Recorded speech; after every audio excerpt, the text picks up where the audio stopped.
عقل مندوں کے لیے ایک زبردست مثال. ہم تربوز خریدتے ہیں، واٹر میلن. مثال کے طور پہ 5 کلو کا ایک تربوز ہم نے خریدا، اور جب اسے کھانے لگتے ہیں تو پہلے اس کا چھلکا اتارتے ہیں نا. 5 کلو میں سے کم از کم 1 کلو کا تو چھلکا نکل جاتا ہوگا، یعنی آلموسٹ 20%، 20% تو کم ہو جاتا ہے. مگر کیا کبھی ہمیں افسوس ہوتا ہے اس کا؟ کہ ہم سوچتے ہیں کہ ہم نے تو تربوز چھلکے کے ساتھ خریدا ہے، چلو آج چھلکے کے ساتھ ہی کھا لیتے ہیں. ایسا نہیں کرتے نا. اسی طرح مالٹے کا بھی حال ہے کہ ہم خوشی خوشی سے اس کا چھلکا اتار دیتے ہیں، حالانکہ ہم نے چھلکے سمیت خریدا ہوتا ہے، مگر اس چھلکے کو پھینکتے ہوئے ہمیں کوئی تکلیف نہیں ہوتی. یہی حال مختلف پھل اور سبزیوں کا ہے.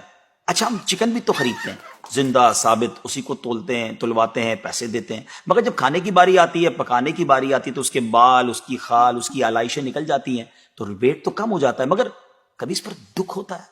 نہیں نا. تو پھر 40,000 میں سے 1,000 دینے پر، 1,00,000 میں سے صرف 2,500 دینے پر ہمیں کیوں بہت تکلیف ہوتی ہے؟ حالانکہ یہ صرف 2.5% تو بنتا ہے، یعنی 100 روپے میں سے صرف 2.5 روپے. یہ تربوز، کیلے، آم اور مالٹے کے چھلکے اور گٹلی سے تو بہت کم ہے نا. اسی تو زکوٰۃ فرمایا گیا. ہاں، ایک اور بات، سال میں ایک ہی بار دینا ہوتا ہے. مالٹے کا، تربوز کا تو ہر بار چھلکا اتارنا ہوتا ہے نا.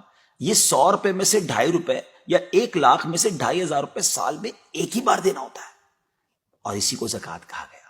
کیا برکت والا کام ہے یہ. مال بھی پاک، ایمان بھی پاک، دل اور جسم بھی پاک، اور معاشرہ بھی خوشحال. اتنی معمولی رقم، یعنی 40 روپے میں سے صرف 1 روپے، اور فائدے کتنے زیادہ، اجر کتنا زیادہ، برکت کتنی زیادہ. تو اب اپنی زکوٰۃ ہم نے پوری دینی ہے.